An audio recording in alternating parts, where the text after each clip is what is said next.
ये पता चले कि अकेले एक रहनुमा मुस्लिमों के असदुद्दीन ओवैसी नहीं है। लेकिन अगर ओवैसी साहब ये सवाल उठा रहे हैं कि भाई मुस्लिम प्रताड़ित हैं, मुस्लिम परेशान हैं, और अगर इसमें थोड़ी बार भी सच्चाई है तो फिर सवाल सरकार पर है कि भाई ऐसा क्यों, उत्तर प्रदेश में मुस्लिम क्यों परेशान है? अनुराग जी देखिए, हमारे यहाँ एक कहावत है कि मारे और चिल्लाए जिसका बाल न बांका जाए। तो खुद ही मारो और खुद ही चिल्लाना शुरू कर दो तो लोग कहेंगे नहीं साहब आप ही के साथ गलत हुआ है। देखिए 48 में दंगे हुए, 52 में दंगे हुए, 68 में दंगे हुए, 78 में दंगे हुए, और उन दंगों में क्या हुआ है वो जग जाहिर है। आपके चैनल पे और कई अन्य चैनलों पे उन लोगों के कहां वो रह रहे, गाजियाबाद में, हापुड़ में, हाथरस में, कहां वो लोग जो है जो संभल से शिफ्ट हुए थे उनकी पूरा रिकॉर्ड है। और 281 ऐसे ASI protected monument archaeological survey of India के, जहां पे कि ISI archaeological survey of India के खुद के सर्वेयर और खुद आर्कियोलॉजिकल सर्वे ऑफ इंडिया वहां नहीं जा सकती है, जिसमें संभल वाला भी है। तो वो आर्कियोलॉजिकल सर्वे ऑफ इंडिया के वहां के खुद के लोग नहीं जा सकते हैं। वहां पे जब सर्वे करने गए थे तो वहां की टीम के हमारे दानिश भाई और जितने हमारे मित्र हैं दक्षिण से, खासतौर से ओवैसी जी, उनको तो पुलिस ने बताया था कि हम कट्टे लेके जा रहे हैं, हम हथगोले लेके जा रहे हैं, हम बॉम्ब लेके जा रहे हैं। तो वो उसको लिस्ट जारी करे कि साहब कौन कौन से कट्टे कब कब लेके गए थे, वो इन्होंने आज तक लिस्ट जारी नहीं करी। उसके बाद जो वहां पे घटना घटी है उसमें 20 पुलिस वाले घायल हुए हैं, क्योंकि इतने डरे हुए लोग थे कि उन्होंने 20 पुलिस वालों को वहीं निपटाने जा रहे थे। 5 लोग उनके जो सांसद और विधायक के आपसी झगड़े में निपट गए। तो ये जो कहानी गढ़ी जा रही है, मुस्लिम समाज अपने 200 नेताओं के पापों का प्रायश्चित कर रहा है। कोई मुसलमान भारत में डरा हुआ नहीं है। जो डरी हुई कौम होती है वो 3 करोड़ आजादी के समय थी और आज 25 करोड़ हो गई है।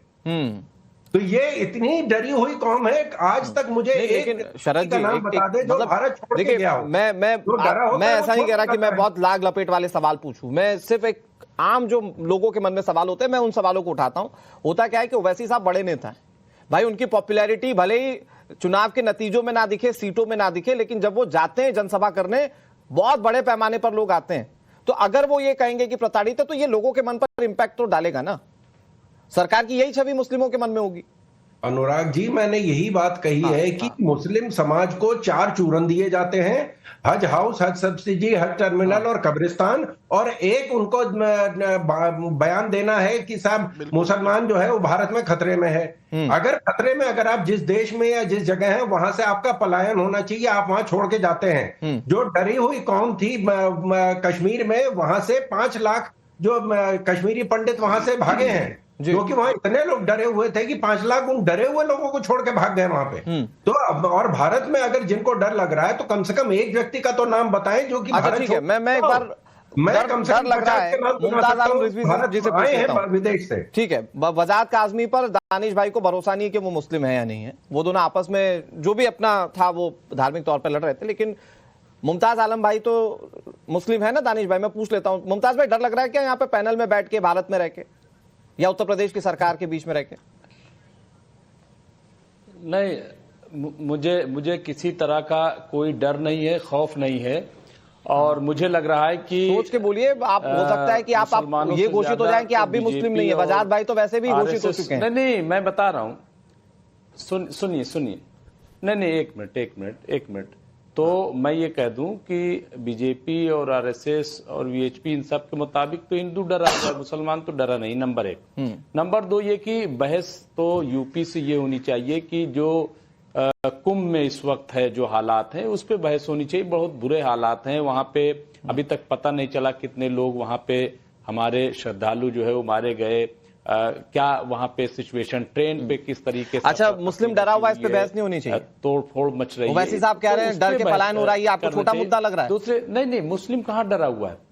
नहीं, देखिए तो दानिश भाई को जवाब दीजिए। बता दूं, देखिए ऐसा उनके पास फोन करके लोग कहां पर हैं, बोल ही नहीं पा रहे हैं कि हमारे साथ क्या हो रहा है, साहब को उनके साथ ये हो रहा है। अरे सुनिए तो अगर मुमताज भाई आप ही को बोलना, अरे सुन तो लीजिए अनुराग भाई, अगर ओवैसी साहब को लग रहा है कि संभल में लोग पलायन कर रहे हैं, डरे हुए हैं, तो वो हैदराबाद में क्या कर रहे हैं? वो संभल आए ना, ट्वीट क्यों खेल रहे हैं? आए संभल में प्रेस कॉन्फ्रेंस करें और कहें कि ज्यादती हो रही है, जुल्म हो रहा है उनके साथ। ये हैदराबाद से ट्वीट क्यों खेल रहे हैं? तो जब चुनाव होगा तो उसी में से किसी को उम्मीदवार बना देंगे, फिर रो कर वोट मांगेंगे। अभी जब लड़ने का टाइम है तब वो ट्वीट खेल रहे। तो मैं तो उनकी राजनीति जानता हूं, मैं उस पर बहस नहीं कर रहा हूं। लेकिन जो हमारे बीजेपी के एमएलए हैं वो झूठ बोल रहे हैं, वो गलत बात कर रहे हैं, उन्हें सही बात करनी चाहिए। जहां तक आप प्लान और इसकी बातें, देखिए ऐसा माहौल जब बन जाता है, आज अलग अलग कॉलोनियां बनती जा रही हैं, आप सबको पता है कि खौफ इतना पैदा कर दिया कि मुस्लिम जहां पे ज्यादा है वहां पे हर मुसलमान चाहता है कि मैं भी वहीं बस जाऊं। इसी तरीके से जहां हिंदू ज्यादा है वहां हिंदू जो एक का दुख का कहीं वो सोच रहे वहां बढ़ जाए। ये सिचुएशन है, ये खत्म होनी चाहिए, बिल्कुल सही इसको खत्म करने की जरूरत बिल्कुल है। सही बात। इसलिए मुझे लग रहा है अगर देश में ऐसा है, बीजेपी वाले वैसे कह तो रहे हम हैं हिंदू मुस्लिम भाईचारे की बात कर रहे हैं, लेकिन अगर देश में ऐसा मुमताज भाई खत्म होना है। अनुराग भाई, हाँ बस जल्दी से अनुराग भाई, ये साबित करें, नहीं ये साबित करें, कह रहे हैं कि विधायक और संसद के आपस की लड़ाई में 5 लोग मरे, तो बताएं, साबित करें, क्या साबित हुआ, क्या झूठ बोल रहे हैं। वहां पे बाकायदा गोली चलाई गई और वहां पे जानबूझ करके मारा गया। चीजों को अगर पहले से मैनेज किया जाता, कंट्रोल किया जा सकता था, तो ये सही है। लेकिन वहां पे ठीक है मुमताज भाई, आपके पास फिर से आ रहा हूं मैं बहुत जल्दी से दानिश भाई के पास जा रहा हूं, फिर बजाज जी आपके पास आता हूं। दानिश भाई, बड़ा दिलचस्प है कि आप कह रहे हैं कि मुस्लिम डरा हुआ है, और वही डर में जब सर्वे करने टीम पहुंचती है अंदर मस्जिद के, तो फिर अत्याधुनिक हथियार निकल आते हैं, खोखे पाकिस्तान वाले निकल आते हैं, और फिर गोलियां चल जाती हैं। मैं कहता हूं चलिए सारी बात आपकी अपनी है, यहां तो मुमताज आलम रिजवी भाई भी कह रहे हैं कि कोई डरा हुआ नहीं है, तो ये भी मुस्लिम नहीं है क्या? देखिए, मुमताज भाई हमारे भाई हैं और हम उनकी बहुत रिस्पेक्ट। बाकी लोग क्या हैं फिर आपके? खैर उनको, अरे मैं तो देखिए, अभी तो मैंने फिरौन की बात कही थी, तो फिर भड़क गए थे एक पैनलिस्ट, तो फिर वापस वो झगड़ा शुरू हो जाएगा। भाई कह दीजिए, वो हो सकता है आपसे मोहब्बत बरसाएं, फिर भाई कह दीजिए। अरे भारतीय नागरिक तो है ही, तो हम उनका सम्मान तो हम भारतीय जनता पार्टी के जो नेता है उनका भी करेंगे, वो अपनी जगह है, और क्या बोलते हैं, राजनीतिक मतभेद अपनी जगह है और वो हम करेंगे, उस पर हमारा अधिकार भी है। अब सुनिए, मैं आपको बताऊं, देखिए इतने सारे नोटिस चस्पा किए गए, इतने सारे फोटो लगाए गए, सब कुछ किया गया। मैं एक दंगा आपको और बताता हूं, अनुराग जी बहुत ध्यान से सुनिएगा। बहराइच में भी दंगा हुआ था, बहराइच में भी दंगा हुआ था, और उसमें कंप्लेनेंट जो है वहां का स्थानीय भारतीय जनता पार्टी का एमएलए। क्या हुआ उसमें कहीं नोटिस चस्पा किया गया, किसी के फोटो आए, कुछ बाहर आया, तो सवाल यह है कि ये खुद दंगा कराने वाले इस तरीके का माहौल बनाते हैं, और एक नौजवान लेकिन आप क्यों डराते हैं? वो ठीक है, वो दंगा करवा रहे, मैं यही सवाल पूछूंगा, आप क्यों डरा रहे हैं? उनको छूट है, संभल तो आप गए नहीं, मुमताज आलम रिजवी भाई ने तो यही सवाल पूछा ना, बहुत पॉइंटेड सवाल था वो, तो आप तो गए नहीं संभल। आप घर पर ताले लटके हुए देखकर आप ये कह देते कि मुस्लिम डरा हुआ है। मुमताज भाई का भी जवाब दे दूं, मुमताज भाई खुद मेरा जवाब से मुझे लगता है कि वो हो जाएंगे, इत्तेफाक रख लेंगे। अच्छा। मुझे ये बताइए कि तमाम विपक्ष, इंक्लूडिंग वहां का स्थानीय सबसे बड़ा विपक्ष था वो, समाजवादी पार्टी, चाहे कांग्रेस और क्या कहते हैं एमआईएम के नेता, इन तमाम लोगों को 10 दिन तक वहां पर जाने की पाबंदी लगाई गई थी। आप भूल गए क्या? 10 दिन बाद सियासत आज की डेट में भी कर रहे हैं, यही संभल का नाम ले लेकर दिल्ली में वोट मांगे, नहीं है, लेकिन बोले 10 दिन तक तो जाने नहीं दिया, आप नहीं जाएंगे सर। सुनिए, जब प्रशासनिक अधिकारी इस तरीके का वातावरण बनाने की बात करता है, तो सर आप तो लड़ी रहे ना जुल्मों के खिलाफ, प्रशासनिक अधिकारी आपके खिलाफ है, तो जाइए ना सर, संभल जाइए। तो मैं अच्छा सुनिए, मैं जवाब संभल जाएंगे तो आप घर पे लटके तालों को प्रताड़ना नहीं बताएंगे।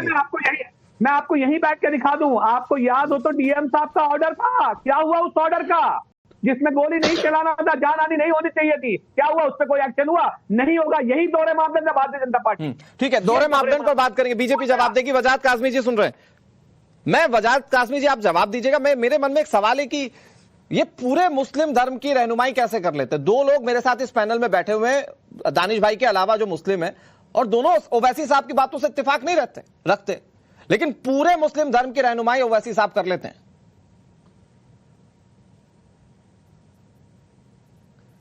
देखिए, ओवैसी साहब ने जो चश्मा लगाया है ना अनुराग भाई, वो एक तरफा देख रहे हैं।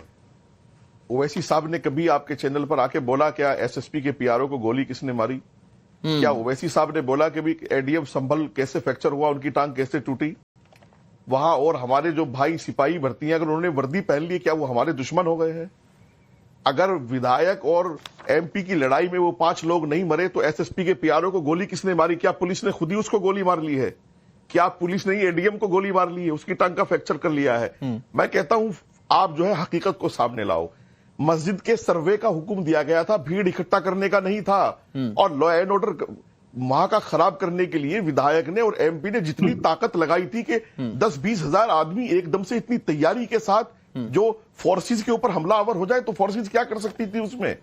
आप ओवैसी साहब ये क्यों नहीं देख रहे हो कि वो पीआरओ को गोली लगी है, एडीएम को फ्रैक्चर हुआ, आप सबको कहो, सबके लिए बोलो। आप खाली से एक चश्मा लगा करके ये कहते हो कि मुसलमान। अब मैं कहता हूं ओवैसी साहब उन परिवारों को सामने लाए ना जो वहां से पलायन करना चाहते हैं। मैं खड़ा हूंगा साथ में उन परिवारों के। 10 दिन हो गए थे, 10 दिन प्रशासन ने जाने नहीं दिए, तो और इसलिए प्रशासन की शायद इतनी ताकत नहीं है।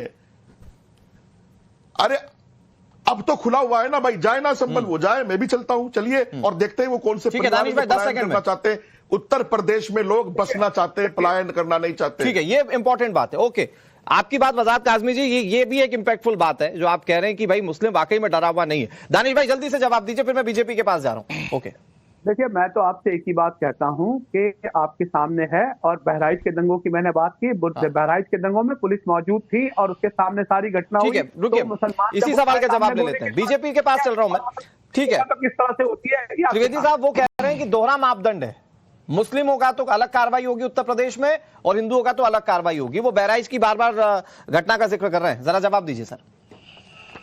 देखिए, जिन घरों में ये समझ रहे हैं कि बुलडोजर चल रहा है तो वो मुस्लिमों के खिलाफ कार्रवाई है, मैं नाम बता रहा हूं। मिश्री चंद गुप्ता भोपाल में थे, उन भारतीय जनता पार्टी के वरिष्ठ नेता थे।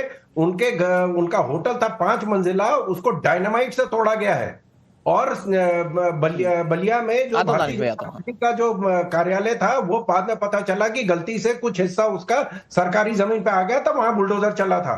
हम किसी धर्म जाति को देख के कार्रवाई नहीं करते हैं। हमारे मुसलमान उतना ही अपना है जितना हिंदू है, जितना सिख है, जितना ईसाई है। 168 यहूदी धर्म के लोग हैं गुजरात में जिनको हमने माइनॉरिटी स्टेटस दिया हुआ है। ये इससे पहले कभी इस तरह की घटना नहीं घटी। इनके लिए मुसलमान वो है और माइनॉरिटी वो है जो इनको चुनाव में जिता सकता है। 168 वोट पे तो आप प्रधान का चुनाव नहीं जीत सकते, तो इसलिए उनको कभी माइनॉरिटी नहीं बनाया गया। और ओवैसी साहब अगर इतने बड़े रहनुमा मुसलमानों के, तो कम से कम मुसलमानों के इनके साथ खड़े होना चाहिए था। बिल्कुल, बंगाल में जिन सीटों पे चुनाव लड़े वहां इनकी जमानत जब्त हो गई। बिहार में ये जीत क्या है, वो छोड़ के आरजेडी में चले गए। दिल्ली में अब की बार चुनाव लड़े, इन्होंने कितनी सीटें बनाई हैं, कितनी इनकी जमानत जब्त हुई, ओवैसी साहब खुद बता दें। तो ये खाली मुसलमानों को जो भड़काने